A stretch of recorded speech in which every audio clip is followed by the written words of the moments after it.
to the GoTeezSportsPage, coming to you live from the Bluetick Tavern in Maryville at 92.5 FM and 1180 AM. Streaming live on Facebook, YouTube, and Twitch. Bringing you the best in Blount County sports since 1978. Featuring the Greenfield Gunner, Mike Edwards, former Maryville Scott, Donnie Moore, and from the Daily Times, Marcus Fitzsimmons.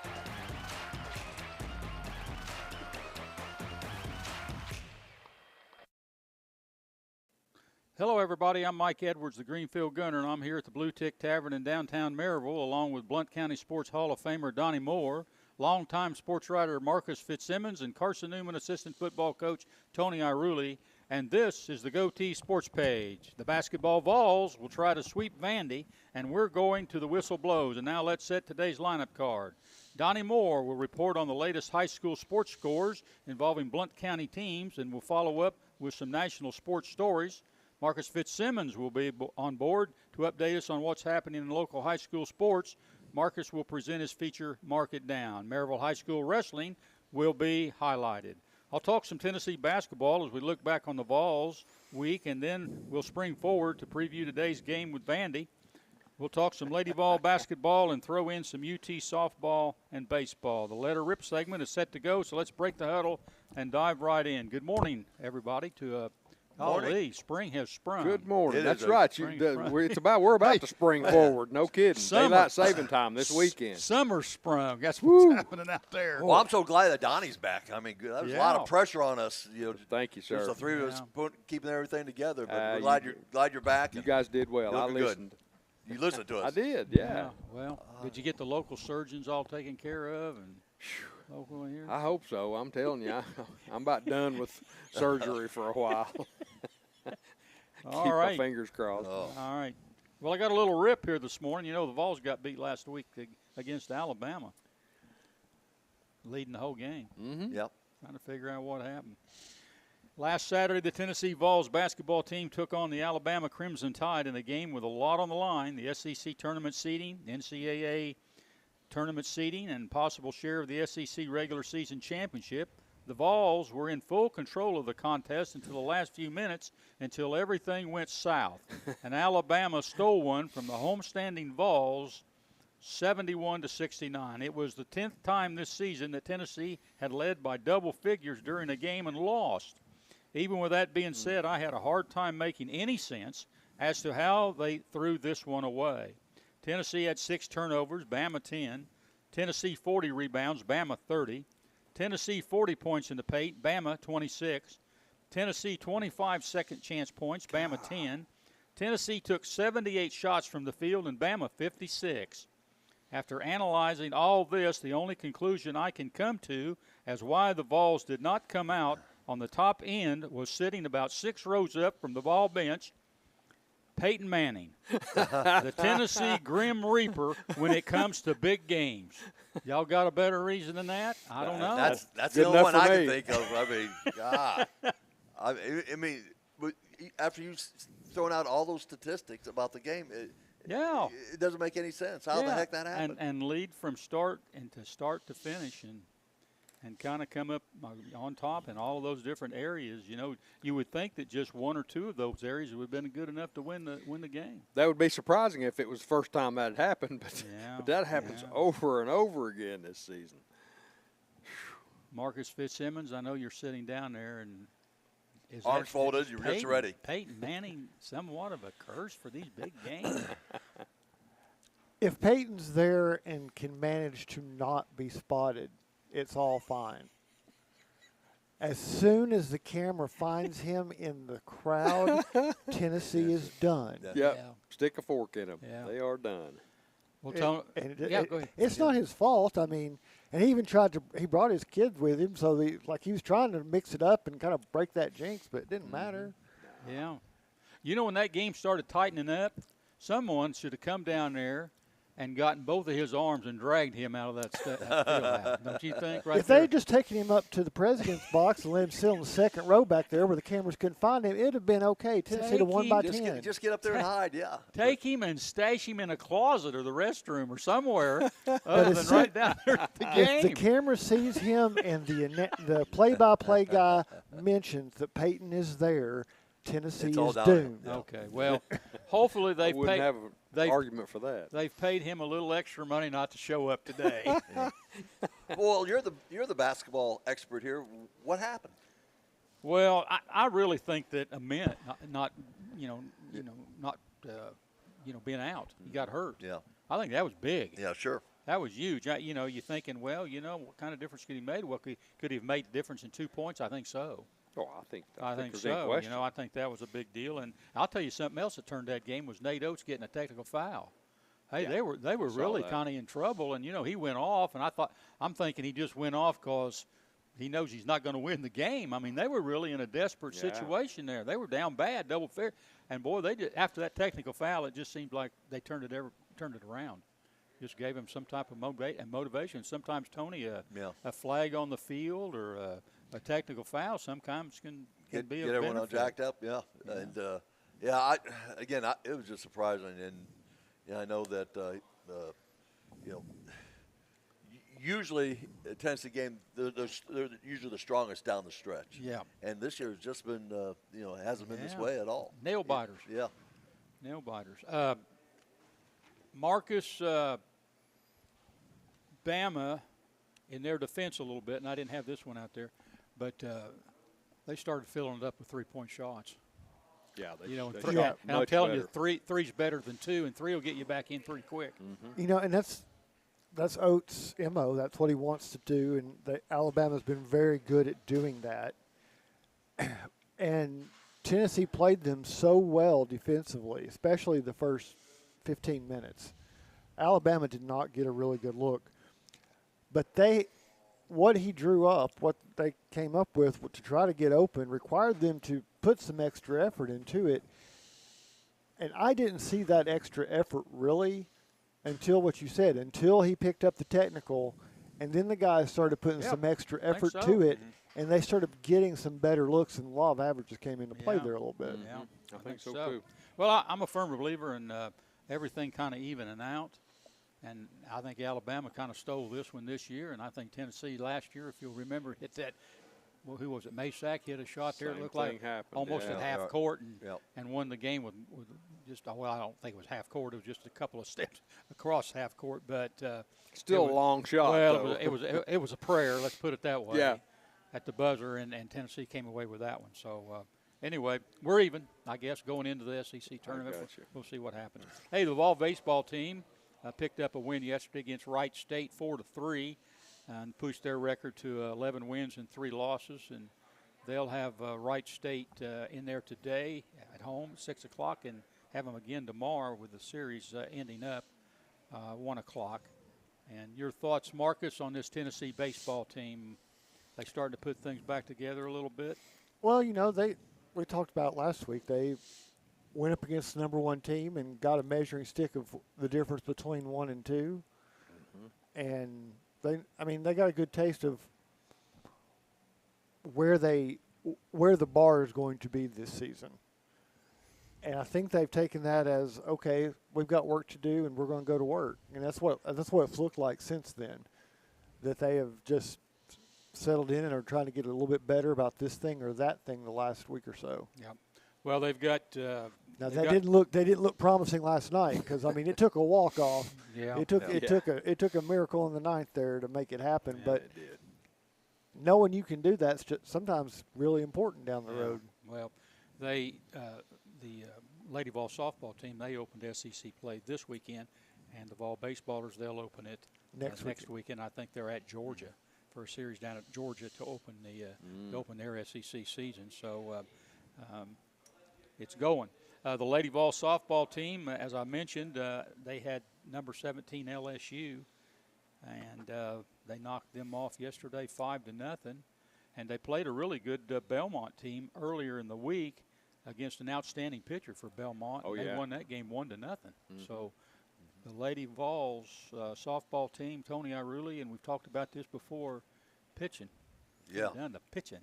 I mean, They're so deep. It is something else. And now I saw early in the week, and I didn't follow up, that the Tennessee's pitcher looked like she had hurt her shoulder or they said they were evaluating it. She's day to day. She had some discomfort against Belmont, right. And she came back and threw another pitch and didn't like it, so she took a practice pitch and they sat her down.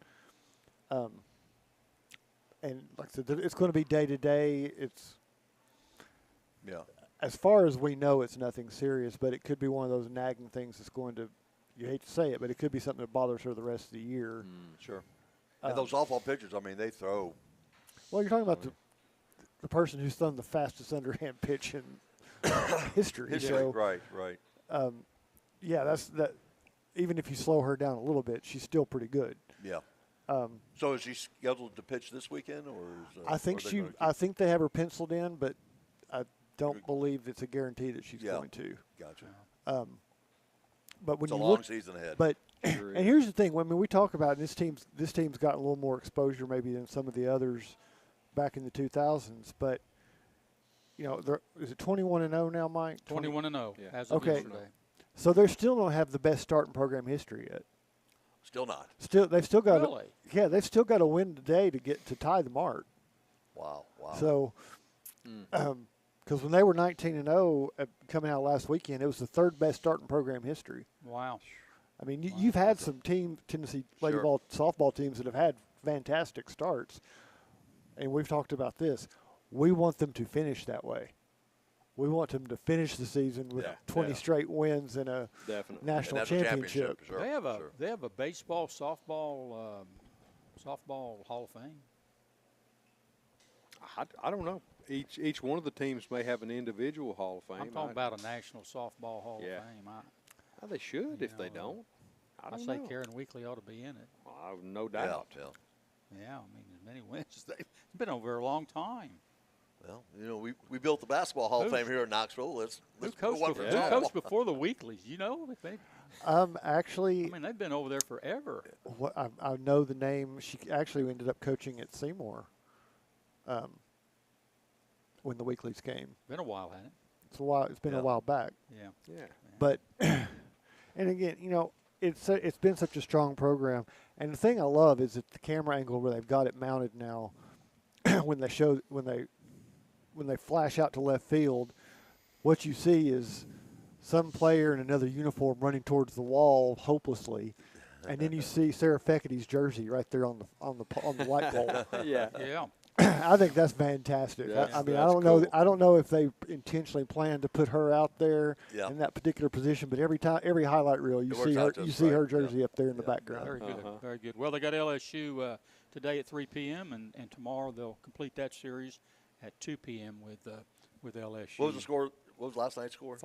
Shut them out. Okay. Shut them out. That means that they had 2 shutouts this week. 1-0 on Belmont and 5-0 yesterday. Wow.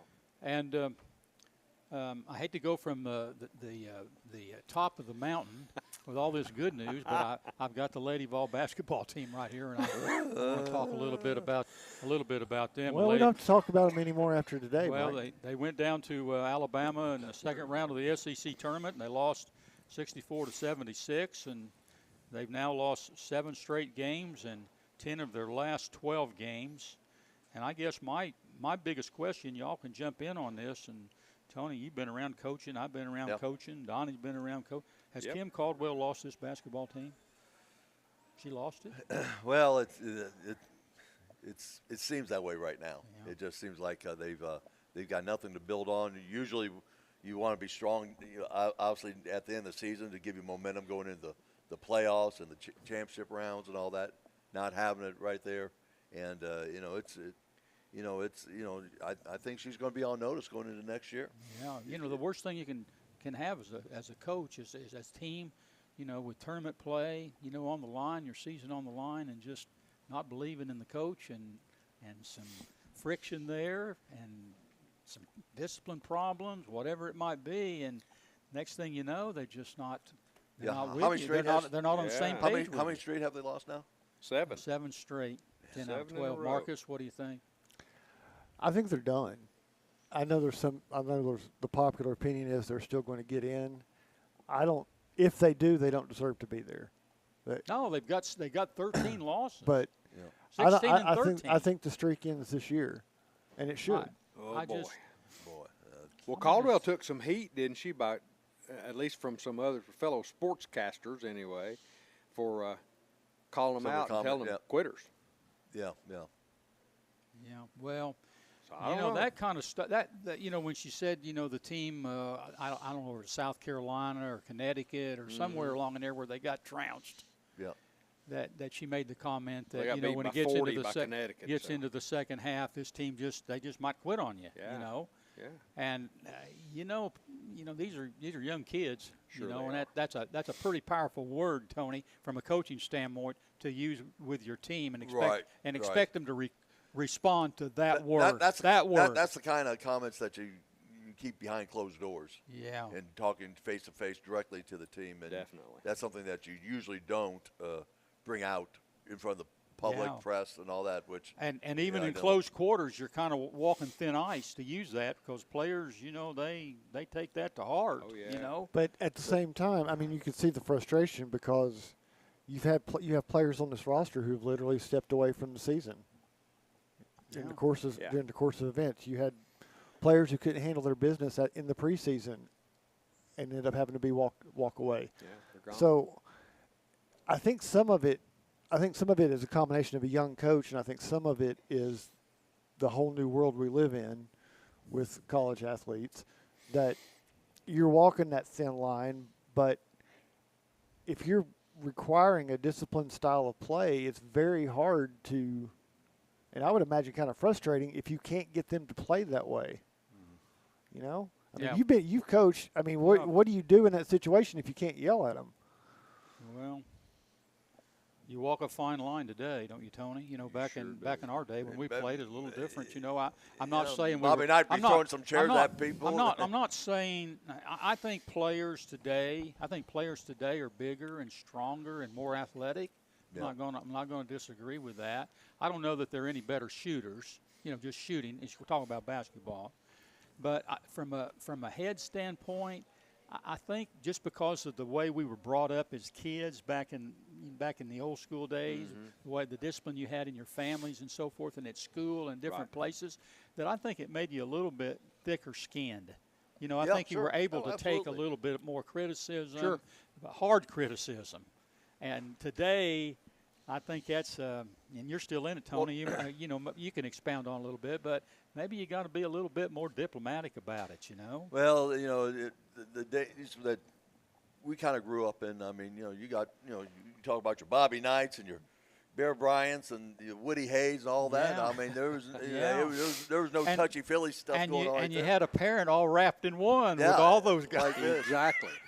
They took on the same personality. Now you yell at a player. You say, "Oh, coach is giving me verbal abuse." I mean, I'm hurting my feelings and all that type of stuff. Yeah.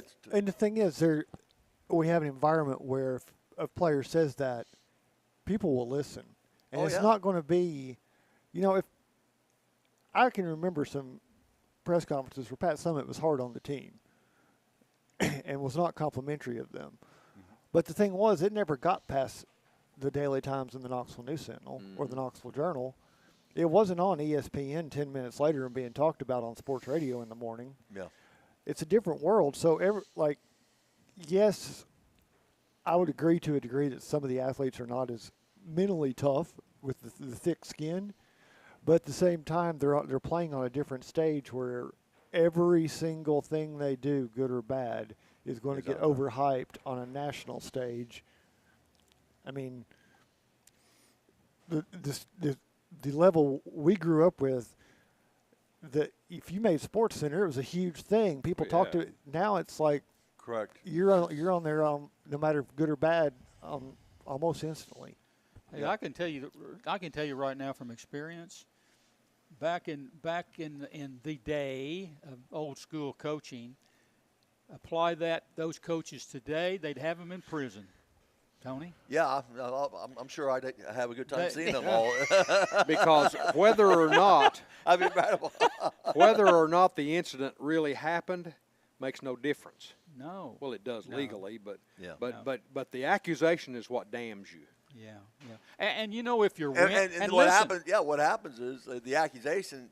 You said it was right. Yeah, damns cooks your you, goose. And then all of a sudden now, the coach is trying to recover from that and against the press, the media, and all that stuff. And he's fighting a your losing HR battle. departments at the colleges or universities, and so therefore, he's just trying to go upstream and it's downstream, and it's just not working. Hey, if she was 21-5 or 21-4, and she made those statements, probably wouldn't be a big deal made out of it. But you know, if you're struggling as a basketball team, it's magnified even more, isn't it? Yes, it is. Yeah. I mean, it's well, because now players, as soon as that's all done, they're getting on their social media, on X and Twitter or whatever you call it nowadays, and so they're reporting on it, and what's unfortunate is that what she said became prophetic and self-fulfilling, because what happened was they quit the last at that point. They didn't win since then. They mailed it in.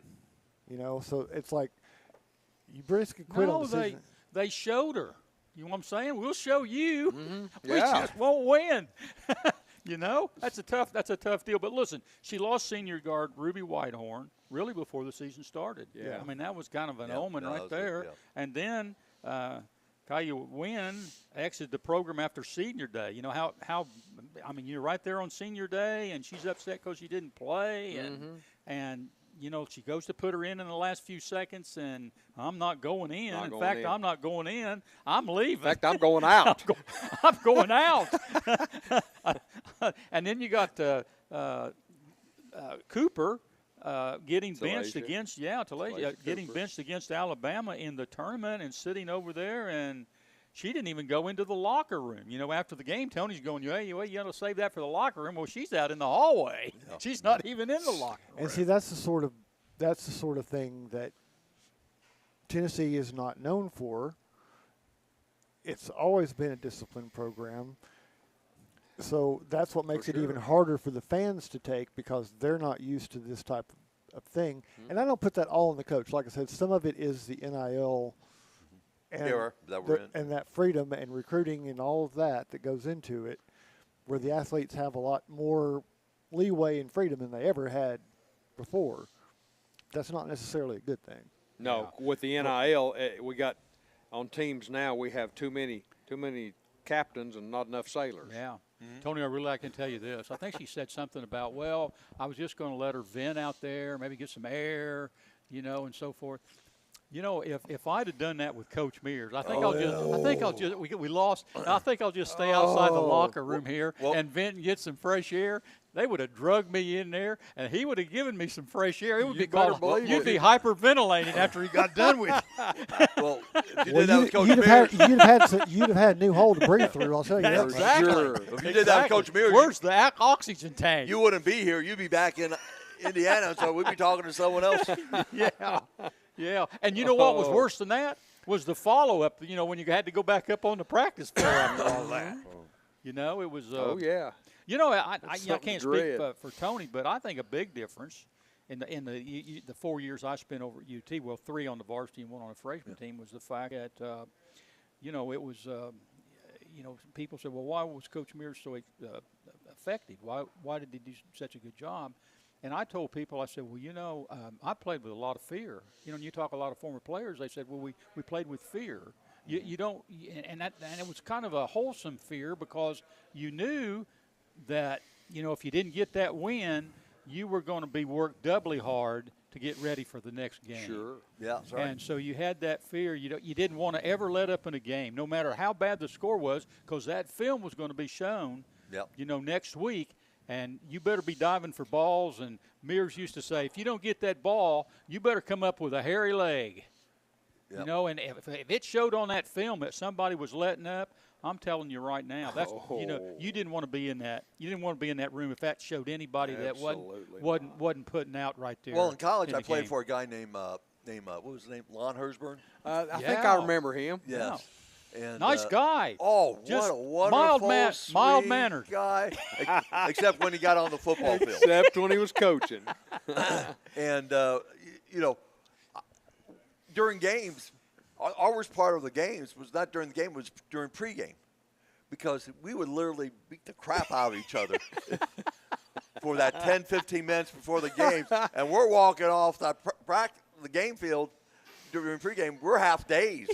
So the easy part was the game because we felt we felt good then. But Lon, good gracious, Lon would get after you real hard and all that. And there was no ifs, ands, or buts. You did what he said, and that was it. Yeah, guys, remember when Lonnie would be on here, and it'd be spring practice, or it would be the team would be getting ready for the game, and they would talk about not hitting, not hitting. Yeah. And Lonnie would go, I just don't see how you can get any better if you're not hitting out there. You got to hit. You got to go after it, And I am here to say I confirm exactly what he said because we hit. God Almighty. Hey, listen, I got to, I don't mean to kind of get ahead of myself here, but, the way things have gone this year with this Lady Vol basketball program, is she going to be looking at a lot of exits at the end of this year? Is this going to be a mass exodus out of here where she's going to be basically starting over next year by bringing a whole new group of players in here? I think with the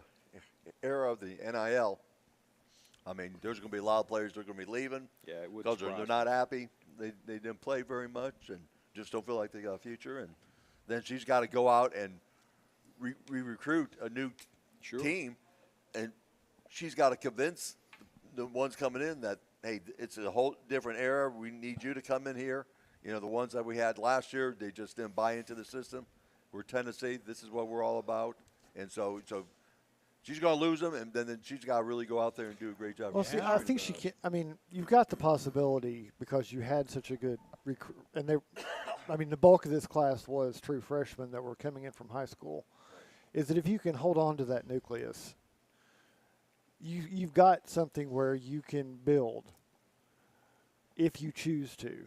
That's not necessarily what – this is going to be a testing offseason for her. This is going to be the offseason that's going to be a test, assuming she's still here and is given that chance, and I'm sure she will be. Yeah. But, what are you going to do? Because what you have done this year versus what you did year one is no longer effective because everybody's seen it. So what are you going to do? And that's your test as a coach because you're at a place where we talk about the legend of Pat Summitt, but if you read Pat's books, she wasn't playing the same way in 1990 that she was in 1980. Oh, absolutely not. She's perfectly willing when she writes about it.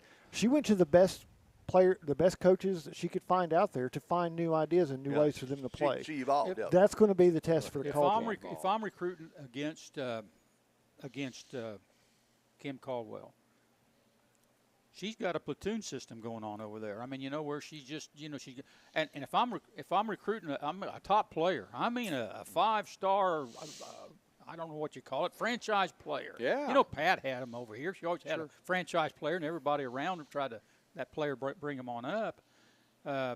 If I'm recruiting against her, I'm going to say, well, you can go and play, for Tennessee, but you're going to play 50% of that game. Half a game. You're going to play half a game. You're going to spend the other half on the bench. Mm-hmm. And you know that they're going to be using that against her. Now, I got one other question. I know we got to get out of here, but Marcus, what effect is this going to have on NIL money for that program and crowd and fan support going into next year? Again, that's one of those challenges. Like this is why there are so many things about this offseason that are going to define whether she makes it or not. Yeah. And I think so. You can look at that at the same time, and it makes it even. Can we really say it makes it even worse when it comes to NIL? You finally got Washington talking about putting down a set of rules since the NCAA will not. You've got the president talking about it. You've got the Speaker of the House talking about it. Now, whether anything actually happens, that's anybody's game. But Washington doesn't care about how the timing impacts what they're dealing with. So if they 3 months from now, they lay down a new set of NIL rules and tear up the old system midstream, everybody's going to have to adjust and deal with it. So I think that adds a whole other complication factor. in that you're playing under one system, but you know that they're talking about a whole nother system coming down at you. Is her job in jeopardy right now? Right now. I would hope not, Right unless now. Tennessee's got somebody they want. Danny White says she's doing a great job. Well, he just raised her $250,000. Why wouldn't he? I mean, after last year she was making $750, and he raised her another $250. So yeah, I think she'll be back next year, but it's going to be a big time. I'll say this: I think if you'd asked me on Valentine's Day, I would say they would have given her at least 2 more years. But after the last 2 weeks, I think she has 1 more season. Now maybe it's 1. Yeah, next year will be pivotal in her career. Man, that's not a real pleasant way to live your life, is it, Tony? No. I mean, but that's the reality. Hey, she's at the University of Tennessee. Yeah. And you got high standards at Tennessee women's basketball head coach. Right. The thing is, when you are the coach of the Tennessee Lady Vols, you walk out on that court every game. You know what the expectation is. It's written out there in giant letters on the court. That's right. That's the expectation. Yeah, right. Absolutely. Well, we saw all those coaching changes the way it happened out at UCLA. Remember when John Wooden was out there? Yes. And all those guys followed John Wooden, and we saw the same thing. Nobody could live up to John Wooden. And we're kind of seeing the same thing here with this Lady Vol basketball program. Not going to be anybody live up to Pat Ed Summit, is there? You're not going to have somebody. No. You're not going to have another person. Might as well do that. accept it. Unless Gino Ariamo decides to come over here to Tennessee. Yeah. That's not going to happen. Yeah. But no, it's a whole. If you want to see the arena burned to the ground, I'm pretty sure the Lady Vol faithful would do that, That before would they do would it, let wouldn't it? Gino come in and be their coach. That would do it. Yeah, but you have 2 or 3 straight losing seasons. You say, Gino. Well, women's basketball is kind of at that point where you've got 2 or 3 legendary coaches still out there coaching at a high level. But outside of maybe with South Carolina, I don't think you're ever going to see a coach rack up wins like Gino or Pat or Tara Vanderveer or some of those greats that led teams through the 90s when this was still not a national thing yet. Right. Yeah. When the national championship game was the only one that got on television. Yeah.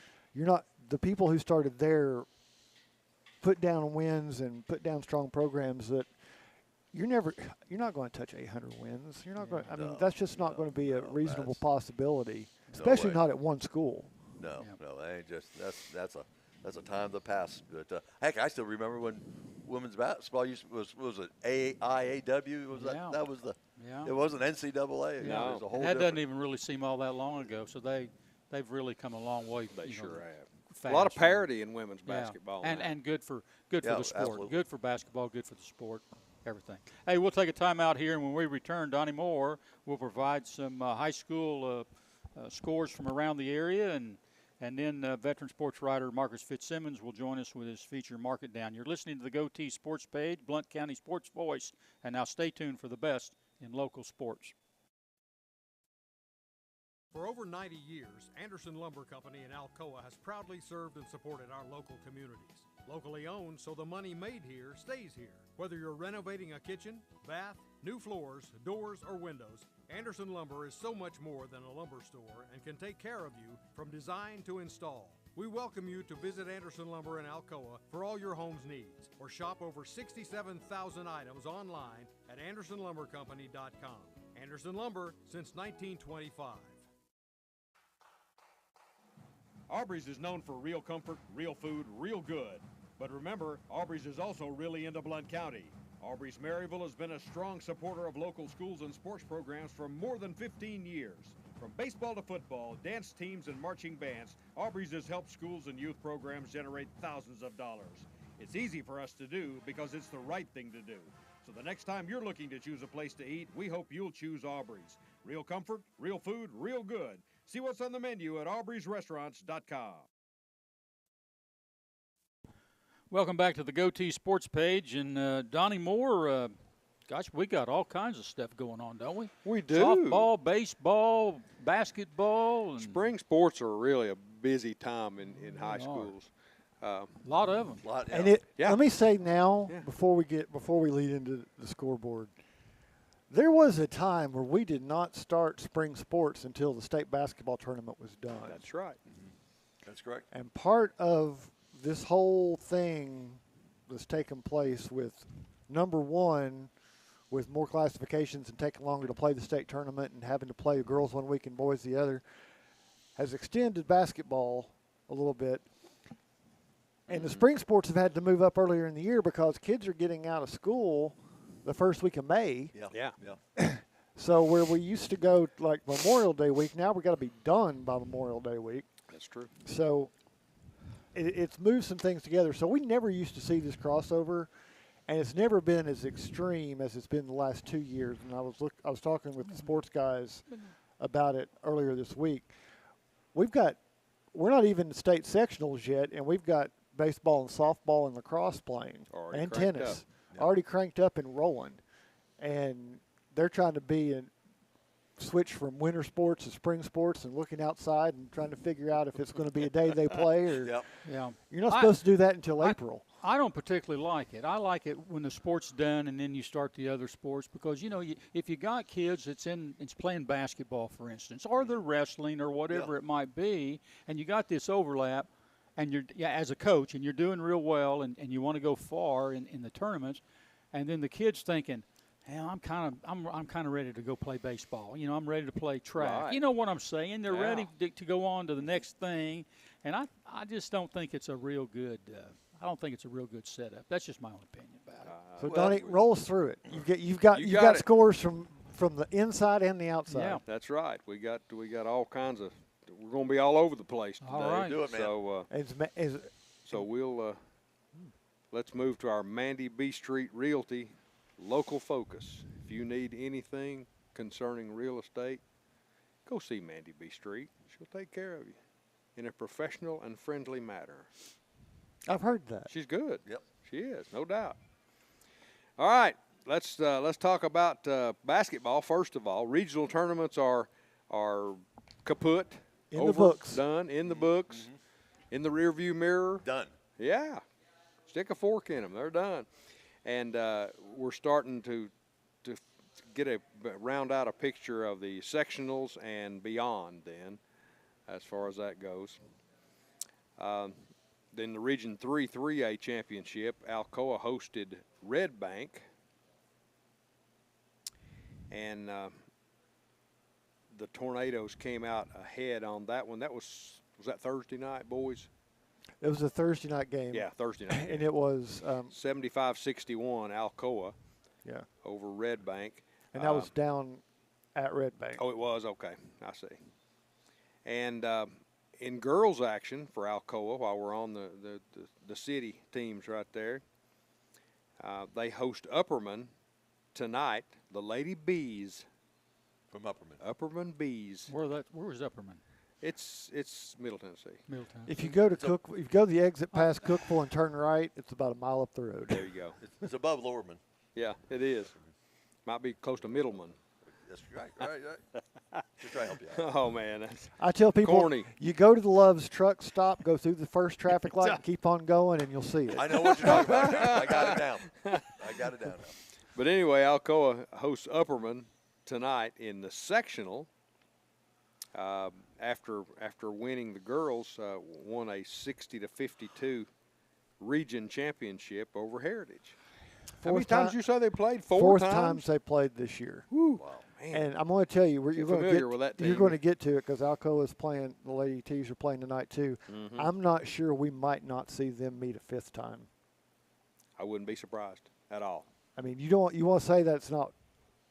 It would take the championship game, but I don't see that being out of the question. Those are two very good basketball teams. No doubt. I think both those teams can play with anybody in the state in that class. I think you're right. Moving on down to, I'm just going to go school by school this time.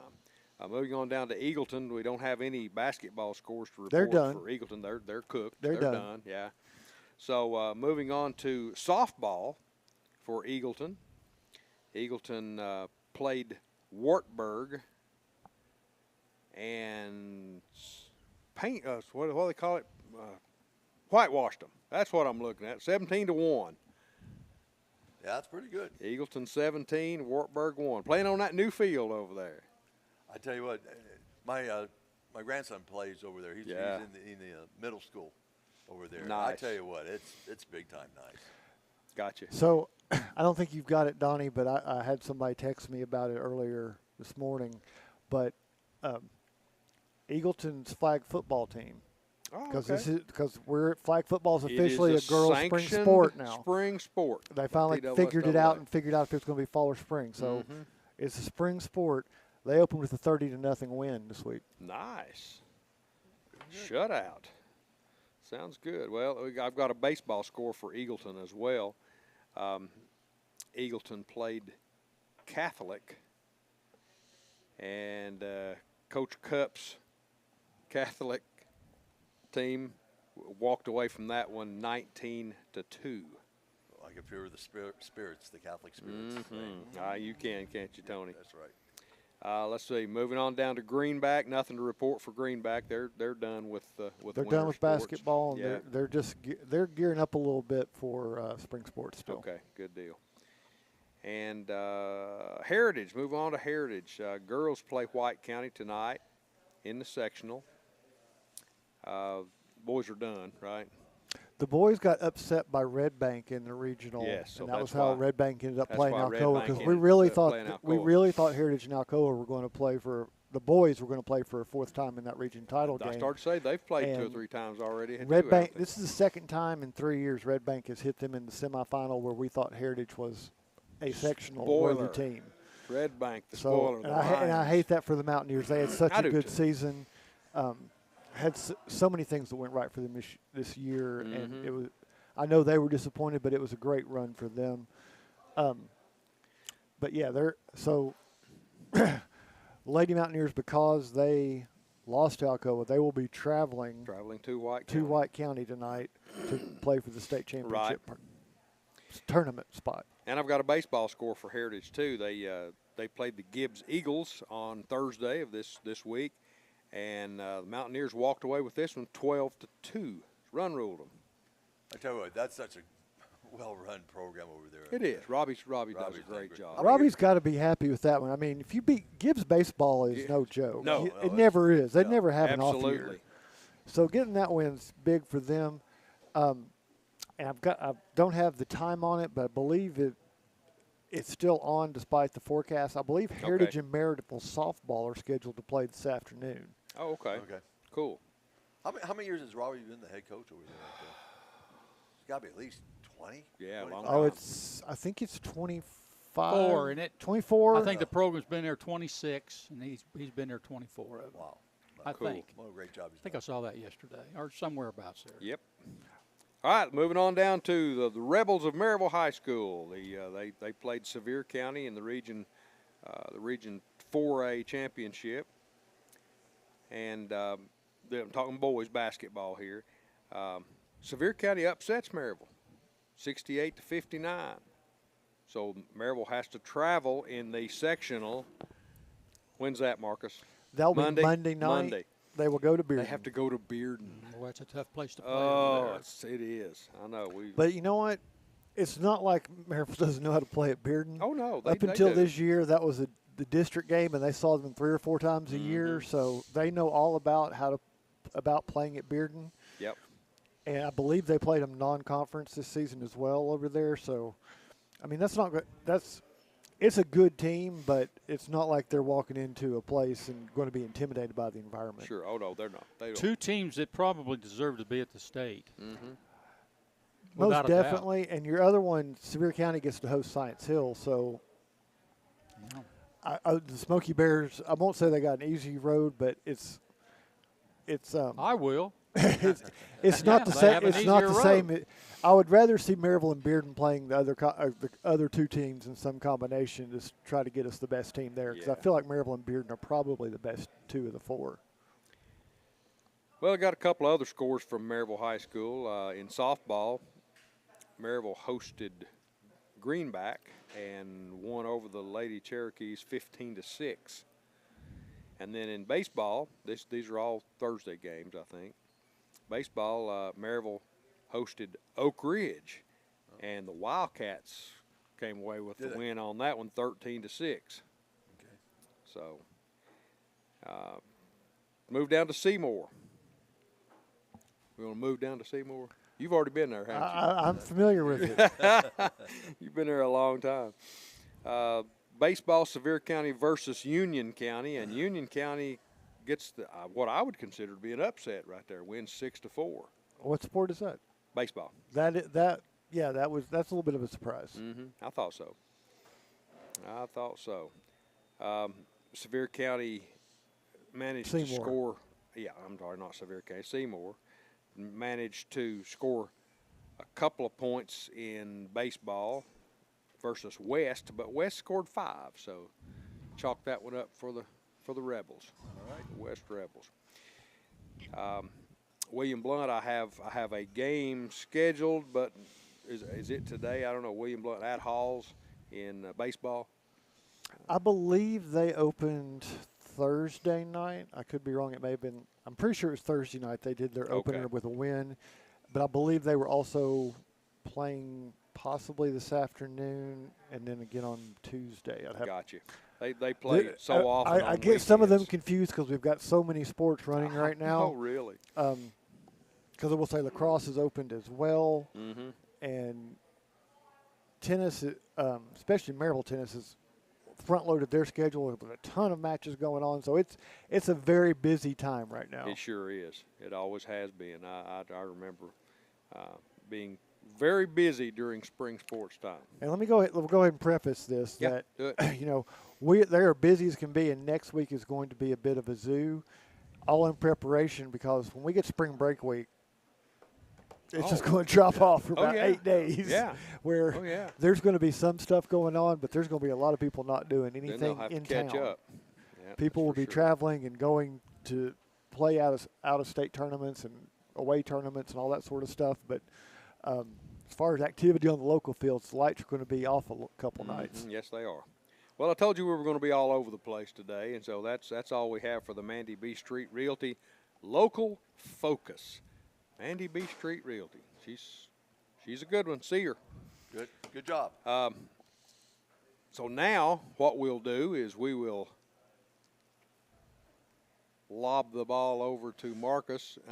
Lob you a softball, Marcus. Well, it's a double play because you're throwing it to me and I'm turning and throwing it straight to Mike. Yeah, it sounds good. I like that DP combination right there. Because Mike's going to lead us off. We've got guests coming in for the next hour, and I'm going to get them set up. But we'll just mark it down with saying that it's a busy couple of weeks for high school sports. It really is, and I appreciate you guys for bearing with us on these scores. You're listening to WKCE 92.5 FM and 1180 AM Mid-Century Radio. Mike? Hey, I want to talk a little bit about that South Carolina game the other night because I thought it was a really important game. Not from the standpoint that South Carolina wasn't very good and Tennessee won the game by 19 points, 78-59, and extended their record to 21-9, 11-6 in the conference. But the fact that Ament didn't play, he did not play, so some other players had to pick it up. And guess who picked it up? The area of the game where they really needed a pickup, and that was inside. J.P. Estrella with 22 points, and Felix Okpara. And a monster dunk. 20 points for him. And I just thought that game, they got a lot out of it going forward because, Tony, that's got to give those inside players some confidence. Oh, absolutely. I mean, they needed that game so bad to rebound from the Alabama game. And so, I mean, they just really responded extremely well on the road at South Carolina and just really kind of thrashed them the entire game. Yeah. And it was good because you had a lot of players that really have not been in the forefront in many games. They really stepped up as well. Absolutely. And so that's a great momentum going into the final game here this weekend. They shot the ball shot 54% from the field, and they only had 6 turnovers. And you know the rule. 10 turnovers or less, they're winning. Yeah. They get to 11 or 12, it's marginal. Above 12, it's doubtful. But 6 turnovers, that was outstanding again for them. And points in the paint, 56 points in the paint. Wow. Which was outstanding. Boards, 34-23. Bench points, they got 32 points off of the bench. So. But one thing that concerns me a little bit is they're not going, and I think this kind of separates this team from some of the teams he's had in the past. Yeah. they're not going to the free throw line very much. Which And, is kinda, I'm kind of worried, when you get into tournament play and so forth. I think you've got to go to the foul line. And I guess they've had better teams, taking the ball to the basket, during the contest than they've had this year. They're more of an outside shooting team, and right. post up on the inside. That not so much a penetrating team where you get fouled, but they only went to the foul line 12 times against South Carolina, and only 8 times against Alabama. You think that's a little concerning, Donnie? Going into tournament play that you're not going to the free throw line any more than that? Yeah, and they're not a great shooting free throw team anyway. No. But well, the dynamics of the team is different. I mean, where you last several years, I mean, there have been strong physical inside players, but now they really don't have that type of a player. So that's and that shows up on the statistics. Yeah, they're more of an outside shooting team, post up type team, a little bit different than Rick Barnes has had in the past. They got Vandy today at 2:00. Tennessee's number 23 in the country. Vanderbilt's number 24. Vandy's had an excellent year. And Tony, Vanderbilt, not just basketball, but they're having an outstanding year in all their sports. I don't know who the AD is over there, but might want to look at giving them a few more bucks, huh? Yeah, really. Yeah, and they've had the success they've had on the football field, basketball, women's sports, basketball, everything like that. Then last night, which I didn't realize, I'm watching the USA. What was it called? World Championships. Not the USA, but the baseball. WBC, the World Classic. Yeah, the baseball World Classic. World Baseball Classic. And I'm watching the United States going against Brazil, and here comes the pitcher in the second inning, a 17-year-old pitcher from Georgia, who's committed to go to Vanderbilt. He's going up against all the top batters in Major League Baseball and all that. So right now, I totally agree. Vanderbilt's on a roll right now, and they just seem to be carrying the momentum from fall, winter sports, and now into the spring sports as well. It's a chance to sweep Vandy. Donnie, how important is that after being swept by Kentucky? Your two biggest rivals. It's very important. Yeah. That's an in-state rivalry. That's one that Tennessee can usually manage somehow to pull off, but I don't know. We'll see. Yeah, this is an outstanding Vanderbilt team, and they've played pretty well on the road. They shoot the basketball real well from three-point range, and three's better than two any way you look at it. Oh yeah. And they're well coached. They really. That's what I was about to say. They've really turned their program around over there. Yeah, they look like, when you watch them, it looks like a very well coached team. Yeah. And in terms of the little things that makes a team successful, they're able to achieve it, and that comes to obviously well coached team. Well, what they got on the line today, they got a tournament seeding, and we talk about the importance of this game because if Vanderbilt wins it, they'll have the sweep and the tiebreaker. As far as the conference is concerned. So this is really important for Tennessee to get this win as far as the tournament seeding. I think right now, and Marcus, you can jump in here on this. I think right now they're setting at 4 in the SEC tournament. I believe that's where they're at seeding wise. They're hovering there. Yeah. Everything depends on today. Tennessee, there's a lot of 5s. I mean, there's a lot of teams that's got Tennessee needs to win today, and that's as much as they can control. It would help them if Arkansas were to lose a game, but I don't necessarily think that's going to happen. So I think they can win their way into a 4. If things had broken differently last weekend, they could have been playing for a 3 seed, but we'll see. All you really want is to get that bye to Friday. Yeah. And not have to play your way through Wednesday and Thursday. Right now, Joe Lunardi's got Tennessee at a number 5 seed in the NCAA tournament. They would. Who's the matchup? I've got that matchup right here. I know who they would play if they win that game. They would play Virginia. If they win that first game, I want to say, I want to say Miami of Ohio. And it's still all projection. I mean, he's pretty good, but and the committee always throws something up that he's not counting on or might disagree with. And what happens when that happens? That everything just kind of moves around. I mean, if you get the top 4 seed, if you get the top 16, the 4 in each area right, you're doing pretty well because they will. Sometimes he has them one way, and the committee will flip-flop them here and there, and that impacts everything beneath it as to how some of those pairings will go in those regionals. Are the Red Hawks still undefeated? No, I believe they lost their first game. Did they? I believe they've lost. I am wrong. I'm wrong on that. They would play as a 5 seed. Tennessee would play Liberty, and then they would play the winner of. And Liberty would be a 12 seed, and then they would play number 4 Virginia, who plays California Baptist, but they would be in the same bracket as UConn. I would like that. I would like to see a Tennessee match against UConn because we got the player from my hometown on UConn. Yeah. Who Tennessee recruited. Oh. Yeah, who Tennessee recruited, Braylon Mullins. So I would like to see that matchup, but, we'll see. It's senior day. Senior day over at Tennessee. Tony, is that a lot of incentive to go out and win on senior day? Oh, sure. Yeah,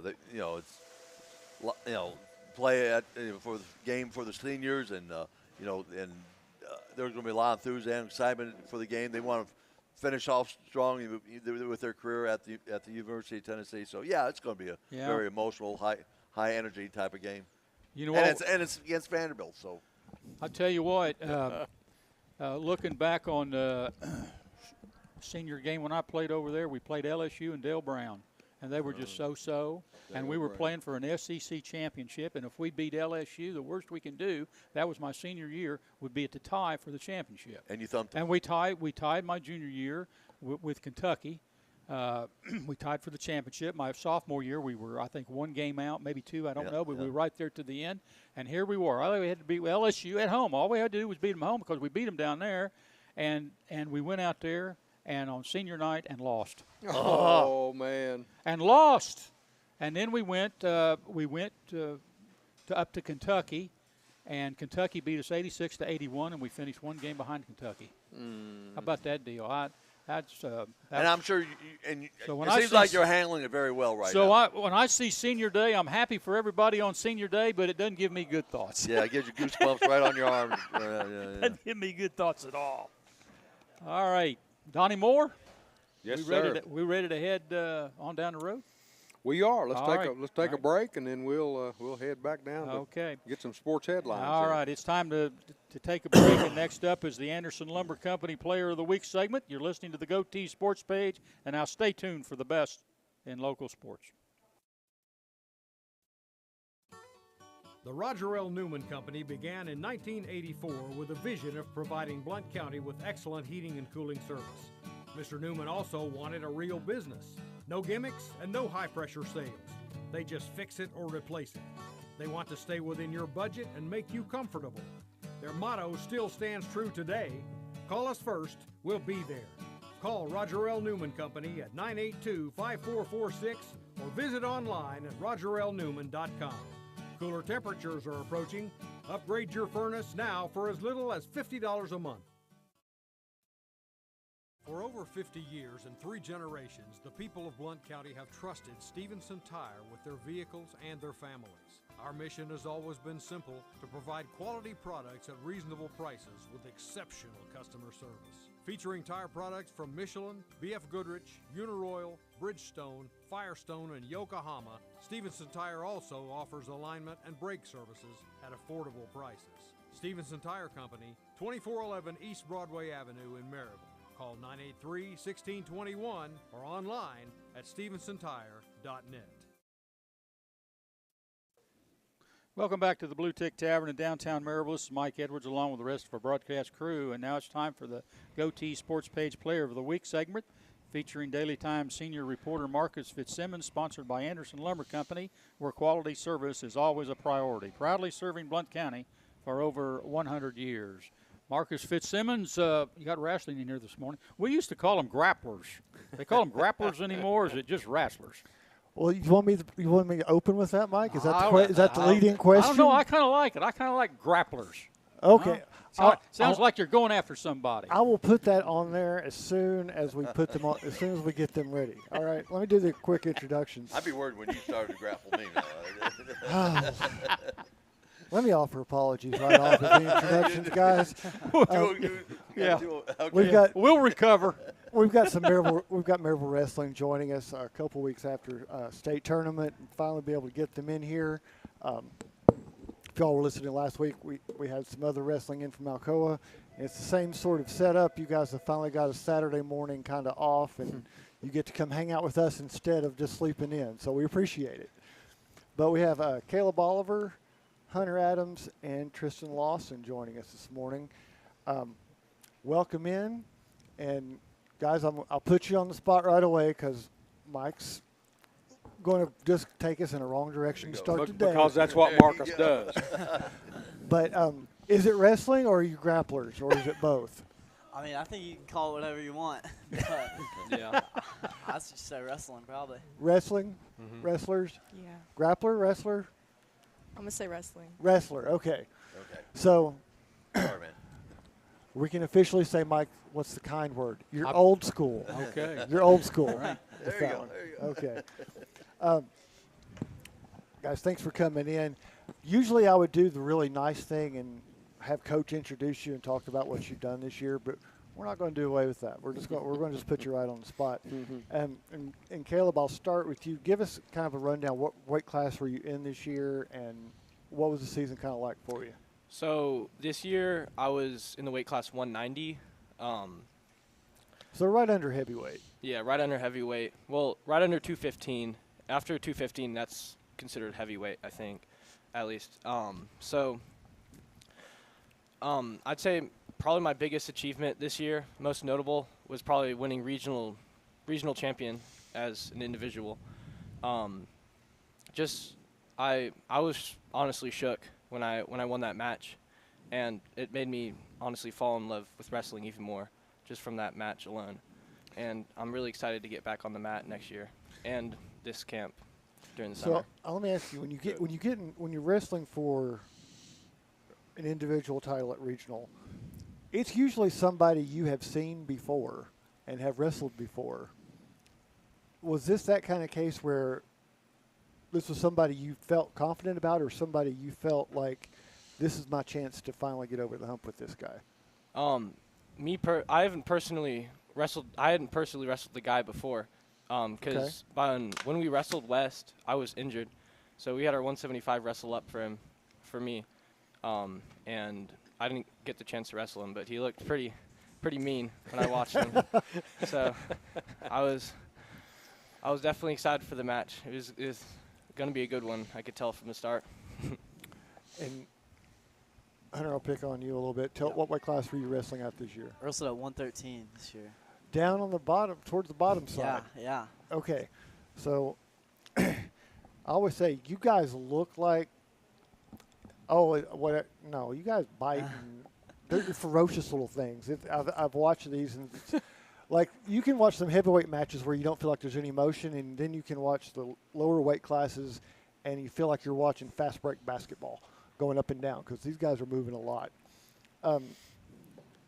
Talk a little bit how your season progressed for you this year, from where you all started way back when it was still warm on the other side of the calendar to where you ended up. Yeah, so I started last season. Before the season started, I did a bunch of off-season work. I did a bunch of freestyle and Greco. If anyone doesn't know what that is, it's just basically another type of wrestling that they're doing like the Olympics and stuff. So I did that to kind of get ready to prepare for the season because I started kind of late beginning to wrestle. So I knew I had to pick it up and just work hard for it. And then came into the season really enjoying it, a lot of motivation, and then just had a lot of tournaments, did pretty good. Came into regions, pretty excited. Got second in regions, lost to Halls, who's the #1 seed, and then came into sections and was one match away from state, lost to the guy I got put out from regions in, got second in.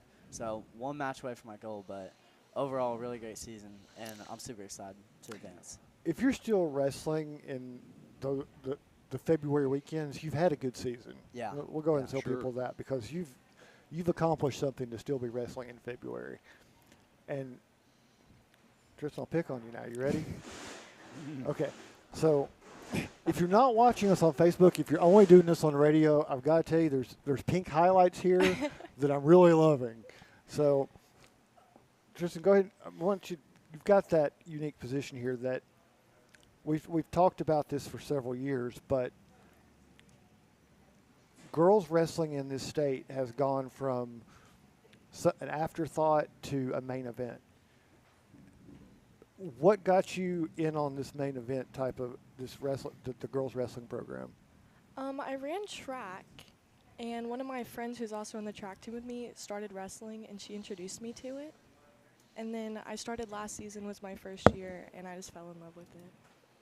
So you go out the mat the first time.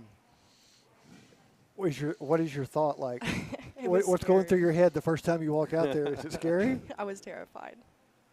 And I'm gonna ask the guys that too. The first time you went out on the mat having never wrestled before. Was it a fearful moment trying something new and just looking across like, what am I supposed to do now? Yeah, well, one of my first matches actually in school wrestling match. So we had a whole school was watching me. They had like one mat, one spotlight. So I think it's about as nerve-wracking as you can get for just starting out.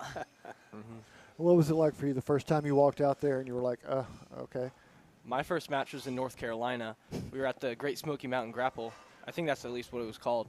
Yeah, that's like a real easy event. Not like there's a lot of really, really good teams at that. Yeah, I did end up winning my first match because I got lucky with a pretty low-seeded guy. But it was probably the most nerve-wracking experience of my life. And after it, I fell in love with wrestling because of just like the intensity, I guess. And yeah, it was a really good experience. Okay, Tristan, we'll put you on the spot again here. So there was a point, and I do not know the answer to this question before I ask it, which is really not smart of me. But there was a point where when we were talking about the wrestling schedule, the girls' teams were wrestling the same opponents as the guys' team at the same time, same venues like they do with basketball. Is that still the case, or do the girls have like a separate schedule for duels now? For duels, we mainly wrestle on different days, but for big tournaments, there's a couple where boys and girls will wrestle at the same day, just on opposite sides of the mats. Like if we have like 6 mats, then we'll all wrestle separately. So do the girls' team has its own coach now, kind of under Coach Cade, or is it? We do, yes. Okay.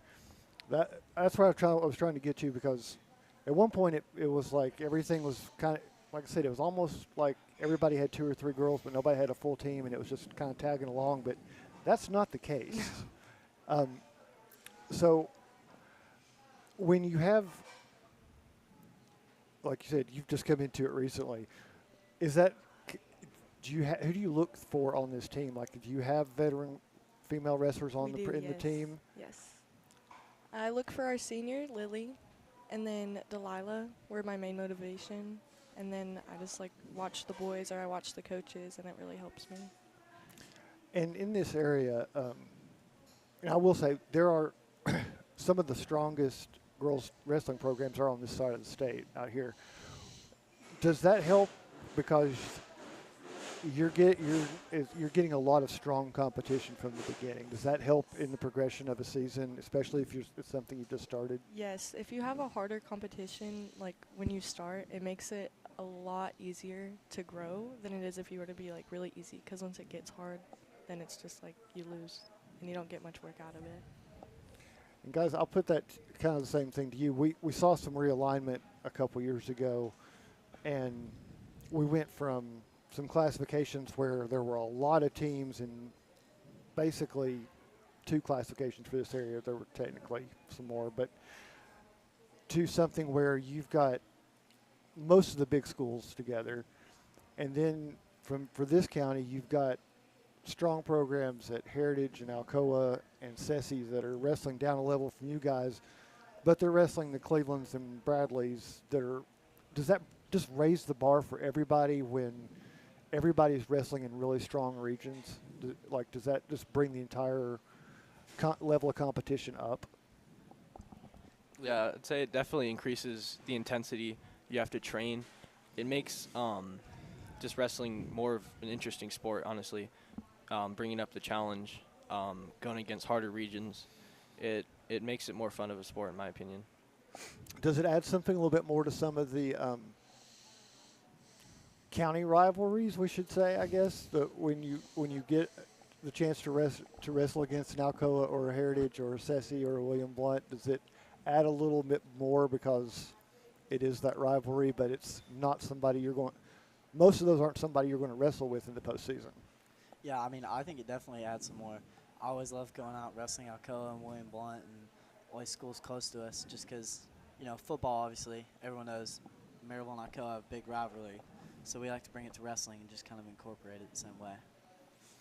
So I'm kind of skipped over this at the beginning, but so what got you into wrestling and what point did that kind of come about for you? I think it was just I used to play basketball when I was little, and my dad really wanted me to – he just always wanted me to do wrestling and just start, try it, pick it up, because I've always been a little undersized but really strong for my weight class. And I was like, all right, you know what? I'll go out and try it. And I ended up just loving it, and I'll just keep coming back, did a bunch of off-season club, and it's just been a part of me ever since. So you're doing – I'm picking this up, but you're doing the club level outside of school? Yes, sir. As well as the school team. Is there a mentor in there for you, that like somebody that kind of came along early that kept you doing it? Because this is a sport where you take a lot of lumps before you get the wins. Yeah. I mean, I really think it's just my dad. He's been kind of there for me ever since. He's been the one that pushes me when if I lose a match or something. He's just always there to support me and get me back on my feet if anything happens. And what got you into it to begin with? Did somebody come recruit you? Did you find it on your own, or how did it kind of start that you said, I'm going to go do that? I started out freshman year for football. I didn't see too much success freshman, sophomore year, so I tried out wrestling in the off-season of football, and I fell in love with the sport because I was way more involved in all the practices and all of the matches, and it just gave me more of an opportunity to just be an athlete. And so did it come on your radar because there were guys wrestling who were on the team and you talked to them, or was it something like you saw an in-school match and was like, you know what, I think I could do that? Yeah, first the in-school match, and I had wrestled when I was around 8 for a few years. I didn't get too good at all in California. And just having friends like Hunter and Cade just to get me into wrestling, I thought I'd try it out because they were doing it, and I'm glad that I did. And okay, I'm coming back to you, Tristan. I'm going to give you some shout-out time. You threw out a couple names, but what keeps the Lady Rebels wrestling program going? Like, who are the people who have kind of been the stalwarts this year, the go-to people for y'all? I want to say our go-to people had to be Lily and Delilah, but Lily's our senior. And then Delilah, I swear, she's been wrestling since she could walk. So. And you go into an off season. So what happens for this off season? Who do you lose a senior? Somebody's got to step in. So what happens now? I think Delilah's going to take our captain spot, and then one of the rising juniors are going to step up, and we're going to help lead ourselves. Okay. And Caleb, I'll let you do a shout out here, but for the guys team. I know a lot of times y'all bring up match yourselves and doing some of that stuff, but there's always some people who are helping out who deserve shouts out from the Maryville Wrestling Program, who's been there to help you all along. I mean, I just think all my other – Brody Lewis is one of the guys. He's kind of got me into it. It's actually his birthday today, but he's kind of got me into it and just supported me and taught me really everything I know. So very grateful for him. And just Coach Dan and Coach Kate. Coach Dan's – he's stepped away now, but he's just really one of those guys. I'm just really thankful for him. And Hunter, you'll get the hard question here, but do you guys still have to bring out the mat yourself? Do you still have to? Do you all have to move the mats, or do you all have like parents and coaches that are helping out at this point, or do you all have to do all the setup and cleanup? We move the mats, but Coach Kate usually guides us where to put everything and like what to do with what. But we move all the mats pretty much. Okay, so it's a testament, because that's like if you're putting in the work to help clean up and set up, then you have an investment in there.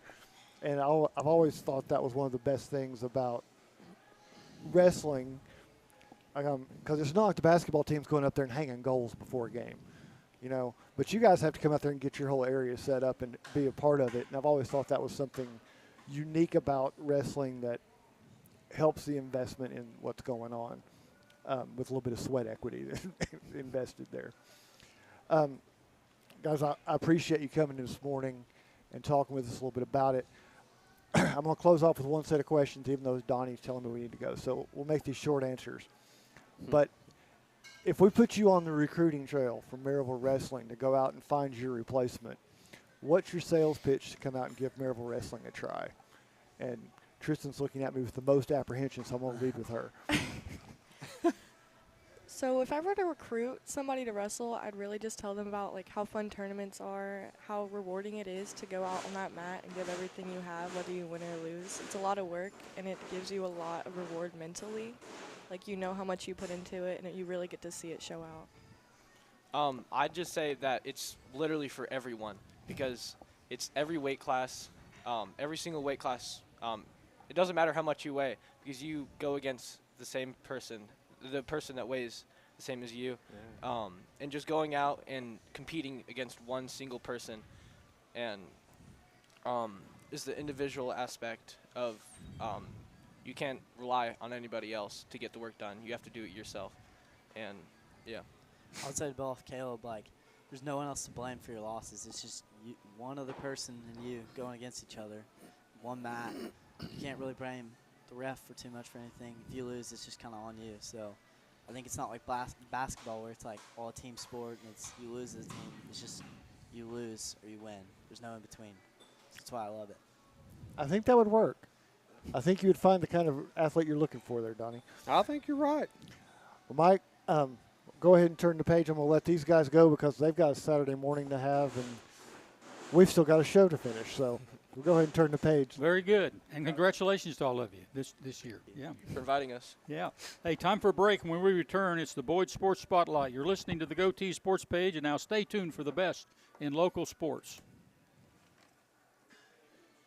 For over 90 years, Anderson Lumber Company in Alcoa has proudly Thanks, ladies and gentlemen. We sure appreciate you being here. So the money made here stays here. Whether you're renovating a kitchen, bath, new floors, doors, or windows, Anderson Lumber is so much more than a lumber store and can take care of you from design to install. We welcome you to visit Anderson Lumber in Alcoa for all your home's needs. Good group. Or shop over 67,000 items group, online at AndersonLumberCompany.com. Anderson Lumber since 1925. Welcome. Aubrey's is known for real comfort, real food, You real reckon good. there's a nails Remember, limit? Aubrey's Is there is a also nails? really into Blount County. Is there a Aubrey's nails? Maryville has been a Those strong girls, do supporter they of local schools and look at their sports nails programs before for they more wrestle? than or 15 what's it? years. From baseball to football, dance teams and marching bands, Aubrey's has helped schools and youth programs generate thousands of dollars. It's easy for us to do because it's the right thing to do. So the next time you're looking to choose a place to eat, we hope you'll choose Aubrey's. Real comfort, real food, real good. See what's on the menu at aubreysrestaurants.com. The Roger.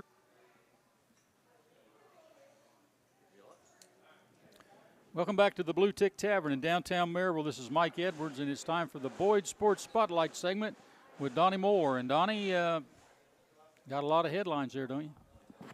Well, I usually am Full up. pretty safe about finding several headlines. Yeah. So Well, we looks got like a few. dissertation over there. Got a few. All right, let's work on our sports headlines segment, brought to you by Fast Signs. Make your statement with Fast Signs. All right.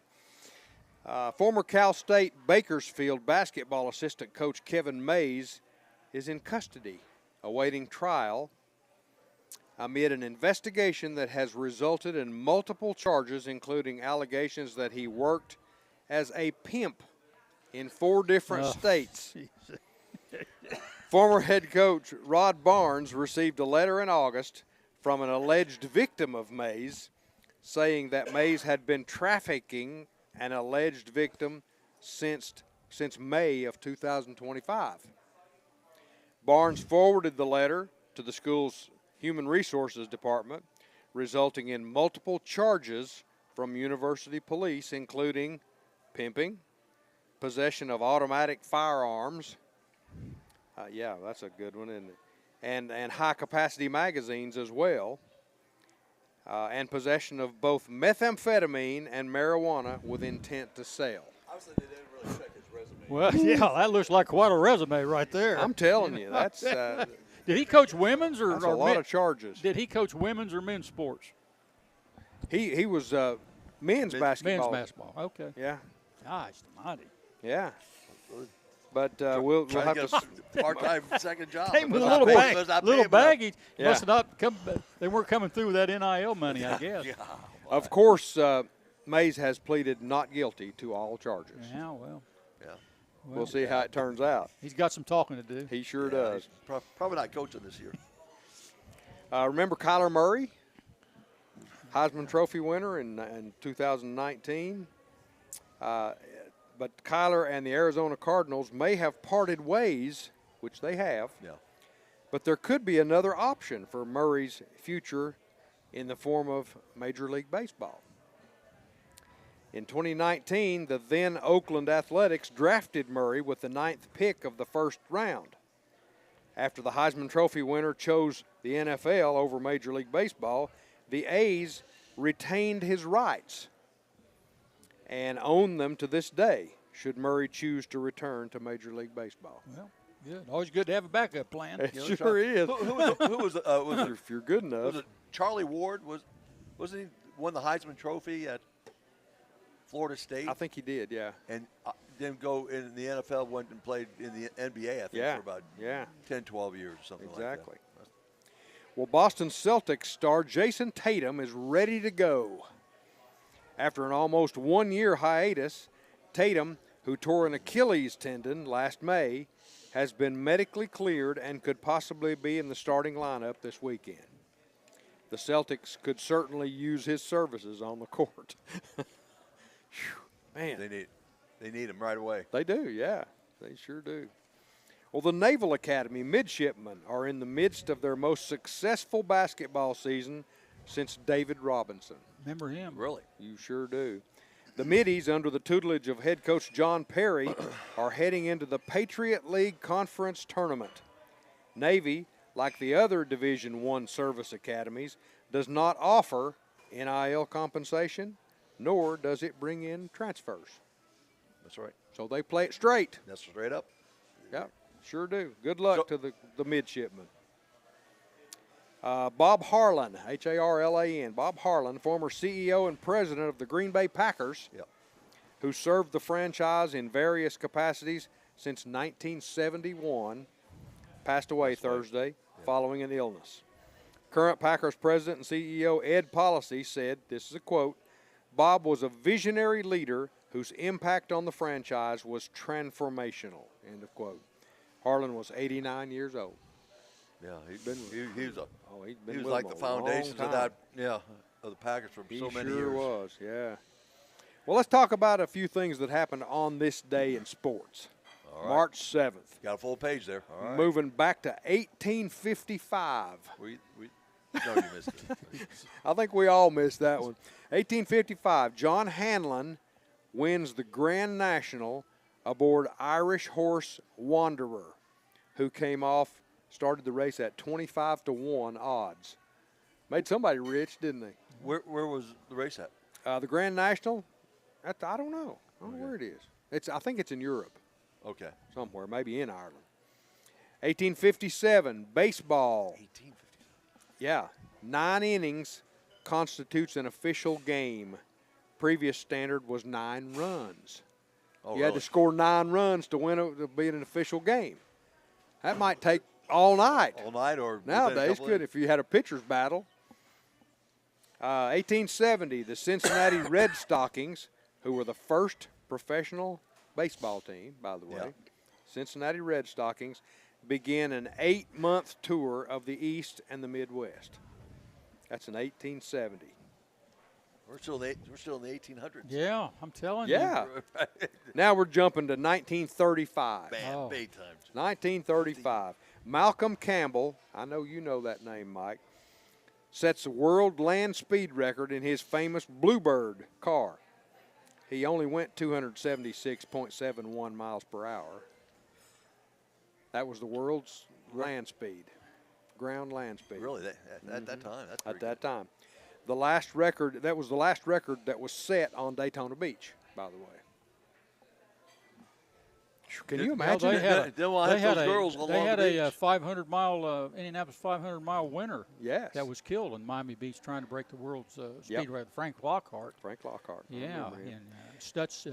He was driving a Stutz automobile, Stutz race car down there. A Bearcat. Bearcat, and Stutz was heavy into racing, automobile racing. Yeah. And they had that accident down there, and Frank Lockhart was killed, and they never did race another car. Stutz Wow. did. Build automobiles. Right on the beach. Yeah. Right on the beach. 1950. Let's move to 1950. The men's figure skating world champion was USA's Dick Button. Yeah. Yeah, I remember. He was an announcer for many years. Yeah, he sure was. Yeah. 1951. Ezzard Charles beats Jersey Joe Walcott in 15 rounds for the heavyweight title. Gotcha. That's two names from the past, isn't it? Exactly two blasts right. from the past. We would know, and I'll. Yeah. Youngins wouldn't. No. 1955, Major League Baseball Commissioner Ford Frick endorses legalizing the spitball. He legalized? He endorsed it. He endorsed legalizing the spitball. They never did vote it in, but Okay. All but right. he was the commissioner, and he said, I think it should be legal. Some players never voted it out, did they? Voted it in. You got that right. Gaylord Perry? Yeah. Did Charlie throw that spitter, Charlie Paleo? I've never asked him that. We need to He ask probably him. wouldn't. He probably wouldn't admit it. He may not. Not Charlie. He would never have thrown. Yeah, he would have. 1979, baseball exhibition season opens with semi-pro and amateur umpires. Remember the umpire strike? Was that during the strike? Mm-hmm. I'll be darned. Sure was. I enjoy that because we're coming to the point where we may not see human umpires that much longer. This is true. 1986, Wayne Gretzky, the great one, breaks his own season record with 136 assists. I tell you what, it's always great seeing him. He was a player, wasn't he? I'm telling you. Just a legend. 1987, Mike Tyson decisions James Bone Crusher Smith I remember watching that. to win the WBC, WBA Unified Heavyweight title. 1996, Irvin Magic Johnson reaches 10,000 career assists. What year? 1996. Okay. Whew, getting closer to the 2000s. 2009, speaking of there you which, go. 2009, Brazilian star Neymar makes his professional debut at only 17 years old. What sport? Soccer. Okay. Yeah, Neymar. I missed that one. Neymar. 2016, we spoke about him a little earlier. A man by the name of Peyton Manning announces his retirement from the Broncos and the NFL on this day. And he's done very well since then. Hasn't he, though? Yeah. He just makes commercials. Just seems to get a lot of attention now. Yeah. He's a funny guy. Yeah. 2025, Nikola Jokic records the NBA's first ever 30-point, 20-rebound, and 20-assist game. Imagine what a game he had. That's almost as good as yours. If she hadn't thrown away all those assists, she'd had a lot more points, Tony. That's right. That game ended up, by the way, won by the Nuggets over the Suns in overtime, 149 to 141. Yeah. So his team won, right? Yeah. Yeah, okay. 1938, let's talk about a couple of birthdays that happened on this day, March 7th. 1938, a lady by the name of Janet Guthrie. Mike knows her. Yep. She was the first female to race in both the Daytona 500 and the Indy 500. and led a lap. First woman to ever lead a lap in one of those races. Was it 1970s when she raced? Yeah. Yeah. She started off. That was a big. That was first a big year. deal. Her first year at Indianapolis, she was driving from Rolla Volstead and didn't have a very good car, and it wasn't competitive at all. Right. And she went through 3 days. They had 4 days of qualifications back then, and on the last day of qualifying, A.J. Foyt pulled out one of his cars. And everybody thought he was going to let her qualify one of his Coyote Fords. Yeah. And she got it out on the track and got it up to speed and got it in qualifying speed really quick. Yeah. And pulled it back in. And she herself thought she was going to get to qualify that car. And Foyt took her out of it and just said, I just wanted to see what she could do. And didn't let her qualify the car. But then next year she came back and made the field and had a good car. Drove for Texaco. Oil Company. Yeah. The other birthday of note, March 7th, a noted birthday, Lynn Swan. Oh, born in college football and Pro Hall of Fame wide receiver, played at USC in Pittsburgh. Born in Alcoa, Tennessee. There you go. Very good. Yep. Very good. Yeah. Happy birthday, Lenny. Those catches he made in the Super Bowl. Oh, man. They're still in the top 5 of all time. Like he had glue on his fingers. Yeah. 1991, we have a death to note. 1991, James Cool Papa Bell. Legend. Hall of Fame center fielder, played for the Homestead Grays. He died on this day in 1991 at the age of 87. I just think that's one of the best nicknames, Cool Papa. Cool Papa Bell. Cool Papa Bell. Yep. Well, that's all for this week's Sports Headlines, brought to you, as always, by Fast Signs. Make your statement. Wow.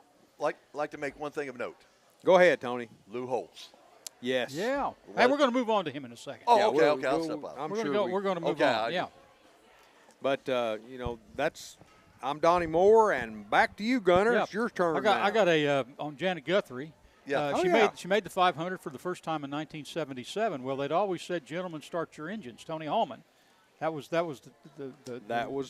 saying to get them started, and she created a problem because she was a woman in the 33-car field. She was certainly no gentleman. Tony didn't know what he was going to say. All these years they've said, "Gentlemen, start your engines," So George Bagnotti, who was a famous mechanic there, had been the mechanic for A.J. Foyt on a few of his winners and other cars, his wife decided she would even complicate it more. She wasn't even with Janet Guthrie's team, but she went to the team and she said, "Can I start your car?" You know, back in the days, they had a deal back in the back, electrical, that started the cars. So they had a woman driver and a woman starting the car. There you go. So Holman was really in quandary. What am I going to do now? Yeah, what am I going to say? So here's how he solved it. He said, in accompaniment with the first lady driver at Indianapolis, "Gentlemen, start your engines." That's what he said. That's how he got around it. And now they stay. And everybody was happy with it. Nobody complained about it or anything. But they were going to make sure that she was going to be acknowledged. At least acknowledged. Yeah, exactly. And so now they say drivers start Now they say drivers to alleviate all the. I kind of like "Gentlemen, start your engines." I like that, too. That was a clever way to begin. They can do that now because the drivers actually do start their engines, right? Because back when the time you're talking about, there was somebody else starting the engine. Yeah, they had an electric motor. Electric starter back to the back that started the cars. So, Sure. Yeah. Tony, we didn't mean to cut you off right there, but let's talk about Lou Holtz. Lou Holtz passed away this past week at 89. Yeah. 89 years old. Outstanding coach. He was, 249, 132 and 7, and won 100 games at Notre Dame with the national championship in 1988. And I guess that's what he's probably remembered the most for, that national championship. But did you ever cross paths with Lou Holtz? Couple times. I know who. In fact, I had texted his son Skip yesterday, and Skip replied and sent me a text early this morning. I've known Skip since he was a GA back at Florida State, and good gracious, what a living legend he was, and just you look at him. He comes from, I think, Fallacy, West Virginia. Good grief. All right. His parents had no formal education. He was able to move from West Virginia and ended up where he played at, college football, Kent State. All right. Yeah. What other football great played football at Kent State? Good question. Lou Saban. Yeah. I'm sorry, Nick Saban. Nick Not Saban, Nick. yeah. Nick Saban. Wow, I that's, mean, that's those two guys- great coaches Yes, right there. yeah. And he was coach was the head coach at, I believe, Holy Cross. Was at obviously at NC State. He spent one season as the head coach at the Jets for the New York Jets, and he quickly realized that NFL was not for him. NFL's not for him. Came out and turned around the program at Arkansas. Then later on became the head coach at Notre Dame, won a national championship. And then kind of revitalized later on the South Carolina football program as well. And the best thing about Lou was, boy, you just love listening to his clinic talks and his presentation that he would do. And he inspired so many people, and of course he did a great job on network TV and all. And he eventually got a place that near Anna Maria Island, off of Sarasota, Bradenton, where I'm from. I like that area. And his son Skip would go out deep sea fishing with one of my best friends from school, Anthony Minelli. And so I kind of kept in contact with Skip a little bit. But I would just say that, this guy was a true legend. And it's a big loss for the sports world and anyone that knows anything about the sport of football. And, his big thing was the integrity of the sport. Sure. He was not a fan of the NIL stuff and all the stuff that goes on. But like I said, we definitely lost a great one this week. For I don't know how many years at the different places that I taught, but he had a film out called Do Right. And at the beginning of every year in my classes, I would show that film to my students. I don't know whether it ever did any good or not, but I thought it was an excellent film, so I showed it. But he had three rules about life. Do what's right, do the best you can, treat others as you would like to be treated. And that's it. That's what he went by as a football coach. And I thought three pretty good rules right there for everybody to take part in. But we had the controversy this year about Notre Dame being left out of the playoffs because head-to-head. Oh, yeah. I was on here and I heard Troy say, head-to-head. Well, I'm going to tell you about head-to-head. In 1988, Lou Holtz won a national championship at Notre Dame. And in 1993, Florida State came to South Bend to play them. And the next to last game of the season in Notre Dame, Florida State was ranked 1 and Notre Dame was ranked 2. And Notre Dame, both of them were undefeated. Notre Dame beat them up there. And the next week, Notre Dame got beat by Boston College. So what they do? They moved Florida State back in the number 1 spot. They forgot all about head-to-head. And Lou's going, hey, what about head-to-head? What about head-to-head here? We beat Florida State. How can you move them ahead? Exactly. Same argument we've had right here. Yeah, exactly. And then he said, well, okay, look, we got the bowl games coming up. Let's go back and you put us in a bowl game. We'll play Florida State, and we'll decide the national championship. Perfect opportunity. Bobby Bowden goes, oh, no, they got us rated number 1, big boy. Said, we're not going to play you in the bowl game, see? We're going to play somebody else. So it ended up Florida State won their national championship because they won their bowl game, and I think Notre Dame that year played West Virginia, who was also undefeated. Really? Okay. I think so, and they beat West Virginia in a bowl game. And so, anyway, that's what I think about head-to-head anymore. I don't. And when I know Troy Provo was on our show here, and Troy's been on for years and years, and he was arguing that head-to-head. Well, I'm telling you right now, that's not always been the best way to decide stuff through the years. And Bobby Bottom backed down from playing. He backed. Oh no! Well, you had your chance. You blew it. You blew it. No, we're not going to play. But anyway, I thought that Lou Holtz, he just had a lot of great sayings. Yeah. I remember reading about him, and he goes, when I went to South Carolina, he said, I took the job down there and said I knew there needed to be a rebuilding job. And said, so I got everybody that first day in the weight room and said, I knew I was in trouble when I didn't have one player that could bench press me. Not a one. But and like I said, he really he revitalized South Carolina. So, it was down in the dump, and he did a good job. And I was wrong. He was the head coach at William & Mary before he moved on to NC State and stuff.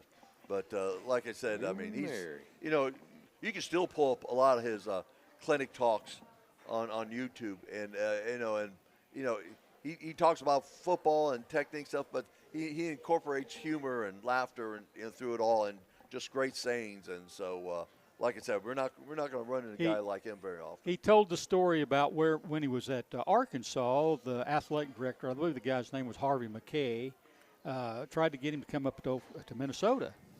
Yeah. And Lou said, well, why would I come up to Minnesota? It's cold up there. You know, everybody up there got blue ears and blonde hair, and said, I'm just not interested in coming up here. He says, well, you can see a great opportunity.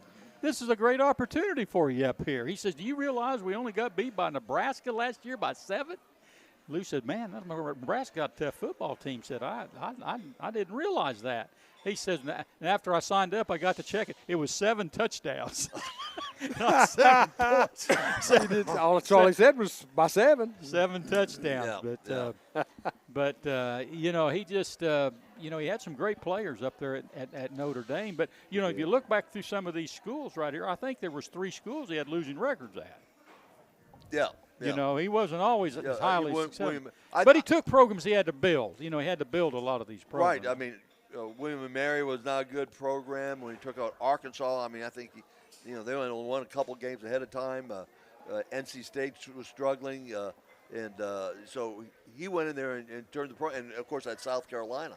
So, the rebuild of those programs took a little bit of time. But what got him in a lot of these jobs is his great personality and, his enthusiasm for the game. And the thing about him, he was an outstanding recruiter. He could go anywhere and recruit a young man, whether he was at Notre Dame or at Arkansas, and get them to be successful. Yeah. Did you ever at any of his clinics see him put that paper back together? How did he do that? No idea.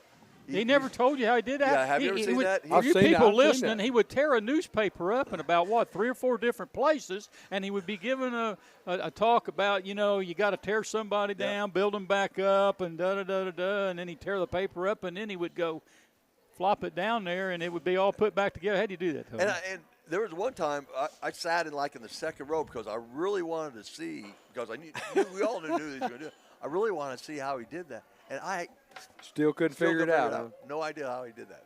Yeah. So, goodness. Have you ever seen that, Marcus? You need I know that often we sold, not we as in Daily Times, but Lou would buy 2 copies of the paper. Really? Yeah. He's easily. Yeah. And like I said, he's one of the Now, how he did this, the sleight of hand, I don't know, but he often bought 2 copies of the same paper, same edition. Really? He coached at Ohio State under Woody Hayes. He coached there, was assistant coach. Yep. And he went in and he told Woody that they were going to play Southern Cal in a bowl game, and he wanted to be in charge of the defense. He wanted to be in charge. He thought he could shut down OJ. I think OJ was playing out there, could shut him down, and could lead them on, beat them. And Woody says, well, if you got that kind of confidence, I'm going to put you in charge of the defense. He says things went pretty well until about 15 seconds left in the first half, and Southern Cal had the ball on their own 7-yard line, and they handed it to OJ, and OJ went 93 yards for a touchdown. He says, oh, gosh, I don't know what's going to happen when I get back to the locker room. I'm going to have to think of something. He says, I didn't have to think very long because I hit the door, and Woody took both hands and just lifted me off of my feet and pinned me against the wall. And he says, how in the world, with 15 seconds left to go, could you let O.J. Simpson go 93 yards for a touchdown? He says, I didn't know what to say. I just looked at him and said, well, Coach, that's all he needed. That's all he needed was 93. Yeah, he didn't need 96, 97. But I wonder how Woody Hayes took that comment. Yeah, but he was just a really colorful. The game's missing colorful guys like that, Tony. You know, your Spurriers, the Woody Hayes, the Bo Schembechlers, the guys that were just, they were colorful. I mean, they were hard nosed, they were tough, but they always had that. They always had that comment, and just enjoyed listening to them, and it was all very very meaningful. A lot of things that they were saying, and like I said. You pull up on YouTube and all that and just listen to his comments and his clinics and stuff like that. I mean, we're not going to run in very many of those anymore. No, and he told the story about playing in the Gator Bowl. Notre Dame was playing, I think, I don't know, Miami or Florida State, one of those Florida schools in the Gator Bowl, and said Notre Dame was getting ready to come on the field, and they just pelted them with oranges, just threw oranges. He says, I've never seen many oranges come out, hit the player. So Notre Dame won the game. So after the game, they asked Lou. They said, what about the game and what happened before all the oranges came out? And he says, the only thing I got to say is I was just glad we weren't in the Orange Bowl. There'd be a whole lot more oranges that would come out of there. Remember, he was the head coach of that big game, Miami against Notre Dame. It was the Convicts versus the Catholics. Convicts versus the Catholics, and that was probably Catholics the big time game being watched on TV at that time, and Notre Dame won. But it was Jimmy Johnson was the head coach at Miami, and it was one of those classic games that every once in a while they'll come back up on TV and watch it all. Yeah. Have you ever watched the 30 for 30 about the story of how the slogan got put on a T-shirt, and the student? It was students. Students, yeah. And it turned like. It was a funny shirt that turned in for a dorm that turned into a thing. Yeah. And just took off with national attention. Yeah. Didn't they make them pay the money back to the school or something? Lawyers got involved, and it got extremely complicated and went on for years after the game. And all it was a bunch of college kids in the dormitory saying, "Hey, let's print our own." Then all of a sudden, they were getting orders after orders after orders for like this, and all of a sudden they realized that, hey, this is bigger than we expected. And then the lawyers got involved. I think there was something at Notre Dame that students couldn't make money using the school name, or there was some deal in there. Wasn't there? It was something with the use of logos that was involved. And then one guy, he got this. I think he was maybe a scholarship player for the Notre Dame's basketball team or something like that. Yeah, there was that got involved too. He was part of the group that made it. So he got dismissed from the team for doing that. Yeah, it turned into a huge thing, but Lou was right in the middle of that. I'm sure he voiced his opinion about it, but it was like I said. We just lost a legend, and what a great life, and he's and me knowing Skip just not great, but a little bit. Run each other. I mean, he would have great stories on his father, and just I enjoyed him become friends with one of my good friends from my back home, and so definitely one of the great ones that we won't see too many of those coming by. No, very good. Time for a break? It is. Hey, time for a break. When we return, we'll be back to talk some more UT basketball. You're listening to the GoTeez Sports Page, and now stay tuned for the best in local sports. Jarrell Newman Company began in 1984 with a vision of providing Blount County with excellent heating and cooling service. Mr. Newman also wanted a real business. No gimmicks and no high-pressure sales.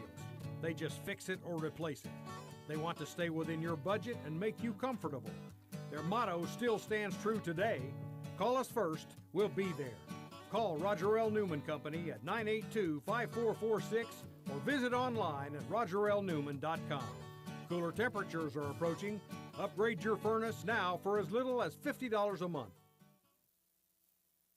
For over 50 years and 3 generations, the people of Blount County have trusted Stevenson Tire with their vehicles and their families. Our mission has always been simple: to provide quality products at reasonable prices with exceptional customer service. Featuring tire products from Michelin, BF Goodrich, Uniroyal, Bridgestone, Firestone, and Yokohama, Stevenson Tire also offers alignment and brake services at affordable prices. Stevenson Tire Company, 2411 East Broadway Avenue in Maryville. Call 983-1621 or online at stevensonTire.net.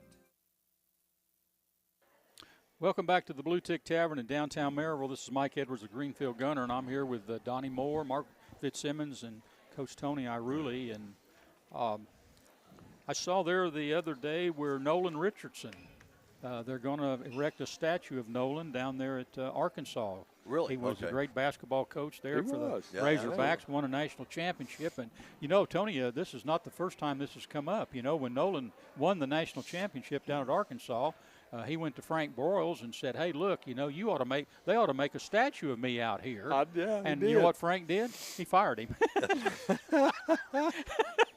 He showed him how big he was. He but now he's getting his statue. Now he's getting his statue. A little overdue, but. Well, I think he wanted a statue bigger than Broyles. I guess. Yeah, Frank just looked at him and says, "You're done." Yeah. Well, I tell you what, though, for a period there, I mean, he had some great teams over at Arkansas. Yeah. Man, they could play. What was it? And 40 minutes from hell? Is that what they call it? Yeah, I mean, they full were court pressing always, and all yeah, over the court? always tough and physical, and it was, he basically beat up the teams that he was playing against. Yeah. You can say that style was sort of the impetus for one of the styles we see now for the platoon system, like you see the Lady Vols running. That style, a lot of that developed off of what Nolan Richardson did there in the 90s with the 40 minutes of hell. Yeah. With the full court press the whole game. Yeah. Hey, I've got 10 teams in the SEC from the SEC going into the March Madness tournament. Wow. I've got Florida, Alabama, Arkansas, Tennessee, Kentucky, Vanderbilt, Texas A&M, Texas, Georgia, Missouri. I got 10 teams in there. Anybody disagree with that, or you think we got less than that, or? I think they're all going to make it. I can't think of. Yeah. Don't have any great teams outside of Florida. No. I think Florida's a great team. Florida I think Florida's got an outstanding team. Everybody else is just kind of put them in a bag and throw them around. They're about a lot of parity in that middle section of the SEC this year. Yeah, I could see anywhere from 7 to 10, and I could see a second weekend where you had anywhere from 5 to none left by the time you got to the Sweet 16. I mean, it's just there isn't a great team in this group. You have some teams that are pretty good most weekends, but you don't have a great team in this conference. Bruce Pearl was in the news last week. Bruce. Made the comment that he felt like Miami of Ohio should have to win their tournament to get in the NCAA tournament. I hate to disagree with Bruce, but Bruce, I don't know what you're on. They just won their 30th game last night, and they finished the regular season 30-0. And Tony, I don't know about you, but you complete a whole year. I don't care who you are at 30-0. Did they go undefeated for the regular season? They did won last night. They did. They won by 2 last night, and so they made it 30-0 going in. I don't know. They're a lock. I mean, you can't keep them out of the tournament, can you? No. Wouldn't think so. No. Bruce is showing that he had a lot of head injuries while he played basketball. Not unless you want a 30 for 30 made about you. If you're the one who keeps that team out, you'll be on ESPN for a bad reason in a few years. Yeah. I just don't think that was a real good comment by him, but it's understandable. The man, he couldn't identify his own backyard, at one time. So, I guess he doesn't know. But if you'd ask him in terms of, Bruce, if you'd won 30 games at UW whatever, and the tournament said you couldn't get in because you lost in your conference championship game, would you have been okay with that? Yeah. I'm sure he'd have had a different answer. I'll make a prediction for him, and maybe this is what he was leading up to. His son's not going to get in at Auburn. Yeah. Unless he wins the SEC tournament. Right. That's the only way. That's the only way. Well, he's playing Alabama the game. They're going to lose again today down at Tuscaloosa, and I don't know what they're going to do. That depends. Bruce, if your son was the head coach of Miami of Ohio, would you have been saying the same thing too? No. That depends. Is it going to be the Alabama team that came to Knoxville, or is it going to be the Alabama team that lost to Georgia? Yeah. They was just trying to help Georgia out down there. I guess. That helped them out. That really put them in the driver's seat, I think, as far as getting into the tournament. But, hey, I was looking at the national rankings, and got Duke number 1. This is going into this week. Arizona 2, Michigan 3, Connecticut 4, Florida 5, Iowa State 6, Houston 7, Michigan State 8, Nebraska 9, Texas Tech 10, Illinois 11, and Gonzaga right in there at around 12. And I'm looking down through there, and they've got as the first 4 seeds Lenardi, Duke, Arizona, Michigan, Florida. Y'all see it that way, or you got somebody else you'd want to put in there? Florida. Or that's my top 4 seeds. I think Lenardi I think he's got UConn in there as a number 1 seed. I don't know about that. I started to say I don't know. Maybe UConn deserves the number one, but maybe they don't. Yeah, but that league's awful. It is. I mean, it's awful, Yeah, absolutely awful. They only got 2 teams in the top 25. You're right. St. John's and UConn. That's it. And UConn beat St. John's by 30 last week. I mean, I can see where UConn would be a potentially number one and maybe a favorite to win the national championship because, my gosh, they ought to be well rested. They should. You're right. I mean, after playing that schedule all year long. Arizona's a good team. Yeah. And Michigan, too. Yeah, oh, yeah, Michigan's. Michigan's, too. Good basketball team. But anyway, breakdown by conference. SEC's got 5 teams in the top 25. Big Ten's got 5, and Big 12's got 5. That shows you the parity right there, doesn't it, Mark? Yes, it does. And the ACC's got 4. So right there, you take a look at those Power 4 conferences. They're dead even as far as teams in the top 25. Right. That to me, that shows how open this NCAA tournament's going to be. UConn's in what conference again? They're in the UConn. Big East? They're in the Big East. Big East. So how many? Yeah, they got 2. St. John's and them. That's it. That's it. Yeah. And see, when you go from we've gone back and forth about it, but when you go from this point where basically Christmas, where you see very little play between the conferences, it's really hard to gauge who's growing, who's getting better. I mean, you can see when somebody's running away and getting remarkably better and is on a run.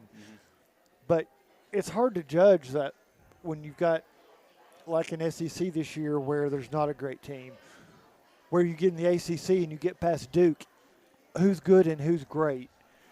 It's really hard to judge when they don't play each other anymore after that. You're looking at it 3 months later. Yeah. So, I mean, the only indicators you have are back in Thanksgiving as to who beat who back then. And is Tennessee the same team that was playing back then? Yeah. No.